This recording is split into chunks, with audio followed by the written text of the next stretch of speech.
Would you guys welcome my friend Louie Giglio?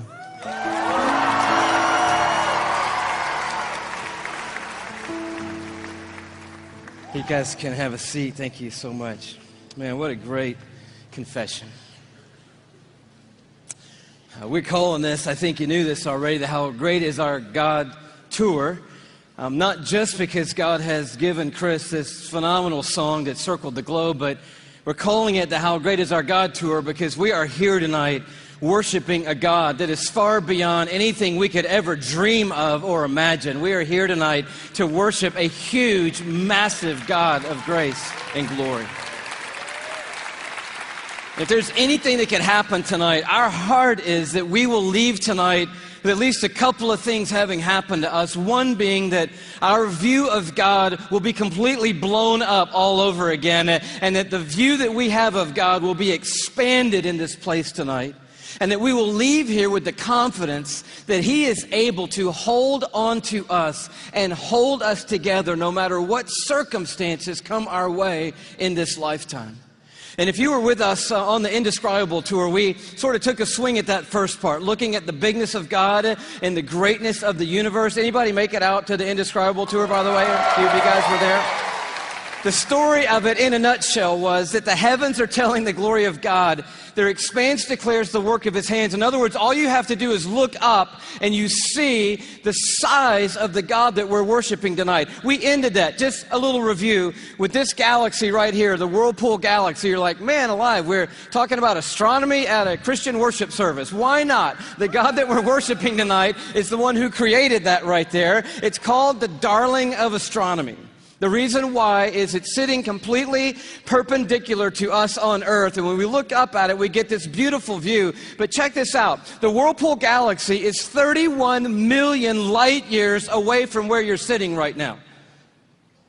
Okay, that got nothing in here tonight. 31 million light years away. That's just the first little thing we got to catch up with tonight.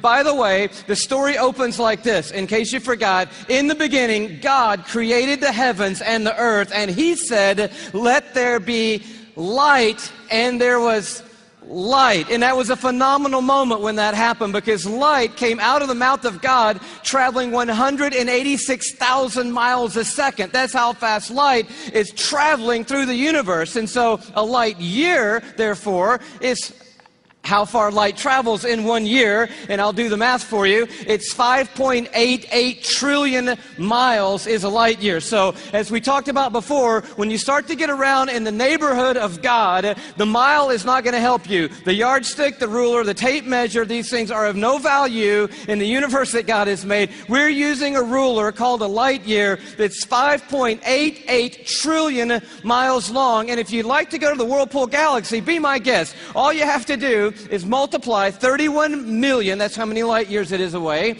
by 5.88 trillion miles, and that's the distance that you've got to cover. Anybody with me so far? I'm wondering, are there any science lovers here tonight? Because we're going to have a little scientific content tonight, and I need to know if anybody's going to be with me so far. So you do the math, or you could look at it a different way. You just have to travel 186,000 miles a second for 31 million years, and voila, you will arrive at the Whirlpool Galaxy. Second thing that's pretty stunning, given that our God made that, is it contains 300 billion stars. In that one galaxy, 300 billion stars. And it is one of hundreds of billions of other galaxies in the known universe that God has made. And it just reminds us all over again tonight, man, this God that we're singing to tonight, He's enormous. He's bigger than anything we've ever dreamed of. He's bigger than our wildest imagination of Him. But we ended by looking inside that thing, and this is pretty stunning. Those of you who've seen it remember, but the Hubble Space Telescope is circling the Earth at 360 miles above the Earth, and it takes amazing images of these galaxies and other phenomenon of the cosmos, and it looked into that white core of the Whirlpool Galaxy, and lo and behold, there is a black hole in there. And we'd never seen it before until Hubble could take an image of it, and I found this on NASA's site, hubblesite.org. This is what Hubble sent back to us from 31 million light years away from the black hole core of the Whirlpool Galaxy. They send us back this image right here, and it's just crazy. It's crazy. It's the glory of God, the grandeur of God. It's the grace of God and the mercy of God everywhere we look. It's the imprint of God in all of creation, everywhere we turn. And tonight we just want to begin with the bigness of God, the grandeur of God all over again. We're going to do it by looking at 4 stars. Can you handle 4 stars tonight? The first one's easy because there's just one star in our solar system, and that star is called the sun. Thank you very much. Yes, it's our own star. It's there's an image of it for you, by the way. It's a little more fierce than we often think. It's 10,000 degrees Fahrenheit on the surface, but what I want you to see about it is how big it is. It's 93 million miles away, so when you're looking up in the sky, it's pretty good pace out there. By the way, light traveling 186,000 miles a second. It's only taken 8 minutes to cover that 93 million mile journey to touch your skin here in Atlanta, Georgia. But what I want you to see is the size of it. It's like 1,000,000 times the size of the earth, and that matters to us tonight when you hear what the psalmist said. Listen to his words. By the word of the Lord, this is Psalm 33, the heavens were made. In other words, God didn't lift a finger when he made the universe. By the word of the Lord, the heavens were made. But he goes on to say, their starry hosts by the breath of his mouth. So we're looking at something so intense that we don't want to get any closer than 93 million miles away, which is what we are right now. And then we read that God just breathes out stars. It's crazy to think about it. 1,000,000 times the size of the earth. So here's a little perspective that sort of changed my life. If the earth were the size of a golf ball, okay, the sun would be 15 feet in diameter. Okay, that didn't seem to move anybody either, so let me try it a different way. Let me just try it just a different way. I thought I might need this, so I brought a golf ball, okay? So all through the evening, this is going to represent Earth, all right? So this is where we are. I need everybody in the building to look as closely as you can and find yourself, okay? And when you found yourself, I want you to nod your head so that I know you've located you on the earth, okay? You're nodding your head? Okay, you found yourself. If the earth were a golf ball, the sun would be 15 feet in diameter. That's not 15 feet in diameter. Can we blow that up just a hair, maybe give them 15 feet in diameter? So here's a little perspective for you, okay? Is this working for anybody? Here we are on the earth, and that's the sun. It's so big, you could put 960,000 Earths inside the sun. So if the earth were a golf ball and the sun were 15 feet in diameter, you could put 960,000 golf balls inside that 15-foot diameter sun. That's enough golf balls, by the way, because I know that seems like a big number, to fill a school bus with golf balls could fit inside the 15-foot in diameter sun. It's a massive star, and it's one of hundreds of billions of stars in the Milky Way galaxy, our cul-de-sac in the neighborhood called the cosmos that God has made. It's huge, and we're worshiping a star-breathing God tonight. But I want to tell you about the second star, okay? Because the second star absolutely wrecked my life. I heard about it when I was a high school student here in Atlanta. One of our youth leaders did a talk, and he mentioned this star. I didn't know how to talk to God for about 2 months after I heard about this star. It's called Betelgeuse or Betelgeuse. You can pick your pronunciation. I'm obviously going with Betelgeuse, and Betelgeuse is incredible. Here it is in the night sky. I know it doesn't look incredibly ferocious, but it's 427 light years away. So that's 427 times 5.88 trillion miles away from us right now. Draw it in a little closer with the Hubble Space Telescope, and you can start to get a little bit of the feeling of its intensity. But this is the crazy thing about Betelgeuse. Are you ready for this? Betelgeuse is twice the size. Are you ready? You think I'm going to say twice the size of the sun? Oh no, it's twice the size of the Earth's orbit around the sun, Betelgeuse is. It's crazy. If the earth were a golf ball, Betelgeuse would be the height of 6 Empire State Buildings on top of each other. Now, come on, have you seen the Empire State Building? I mean, maybe what you're going to need to do is gather the family, get a golf ball, get some plane tickets, and fly up to New York. And you're going to go into Midtown, you're going to take your golf ball and put it on the sidewalk outside the Empire State Building. Don't worry about people thinking you're crazy. They're not even going to notice you in New York. You're going to go across the street. You're going to look up at the Empire State Building and imagine 5 more Empire State Buildings on top of the Empire State Building. That's Betelgeuse, and that's the Earth, and somewhere you're on it.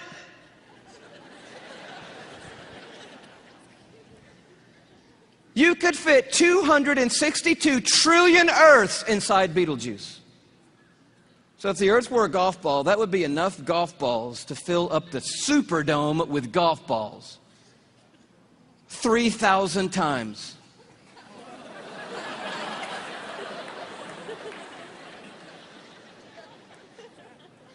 When I heard that as a teenager, that stumped me right there. Because most of my praying had been advising God, correcting God, suggesting things to God, drawing diagrams for God, reviewing things with God, counseling God. The third star, can you go a little bit bigger with me? The third star is called Musifi. Here it is in the night sky. It's that gold star to the top left. We have the big image of it. It's 3,000 light years away, but I just want you to see it in the span of all these little glittering stars so that you know that at times when you look up at night, it is not just twinkle, twinkle, little star, how I wonder what you are. I'm telling you what you are. What you are is intense and huge and massive and ferocious is what you are. And this one used to be called Herschel's Garnet Star. Check it out. If the Earth were a golf ball, Musifi would be the width of 2 Golden Gate bridges end to end. Apparently, you're going to need to go from New York to the West Coast. Go to San Francisco with your family and your golf ball. Place your golf ball at the beginning of the Golden Gate Bridge. Go across the bay into Oakland to a high place where you can see the entire Golden Gate Bridge. Another second Golden Gate Bridge will be in your imagination. Span all the way back the 2 Golden Gate Bridges to the very beginning and find your golf ball over there. That's the Earth, and somewhere you're on it. One of the stars in the Milky Way galaxy. It's so big you could fit 2.7 quadrillion Earths inside this one star. Thank you so much. Where have you been all night?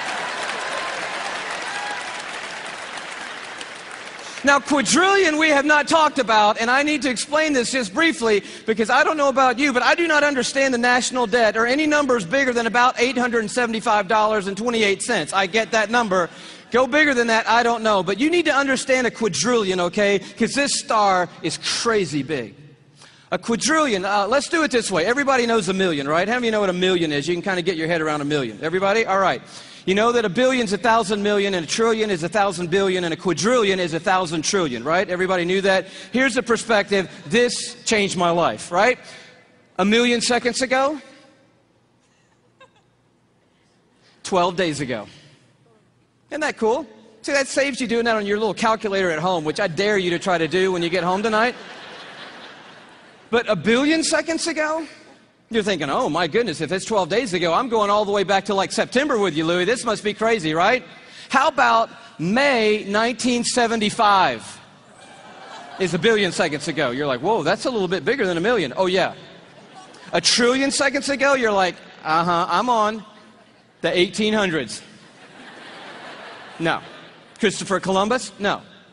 29,700 BC is a trillion seconds ago. A quadrillion seconds ago, 30,800,000 years ago is a quadrillion seconds ago. We're talking about a really large number, and Musifi is so big, you could put 2.7 quadrillion Earths inside this one star. But it is not even the biggest star we have found. I love science, and science has just brought us the largest star they found. It's called, are you ready for this? Canis Majoris. Now, I'm no linguist, but that's a cool name for the biggest star we've found so far. I think that means the big dog star, and that's exactly what it is. I bring it to you as a little bitty purple, glow just to the right of center there. But Canis Majoris, oh wow. If the Earth were a golf ball, Canis Majoris would be the height of Mount Everest.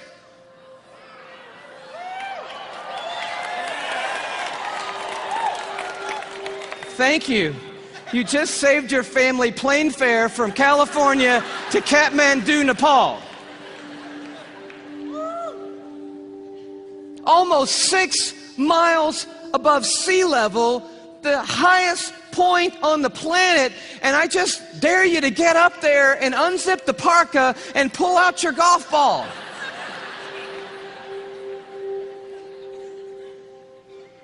You could fit 7 quadrillion Earths inside Canis Majoris. That's enough Earths, if the Earth were a golf ball, to cover the entire state of Texas in golf balls, 22 inches deep.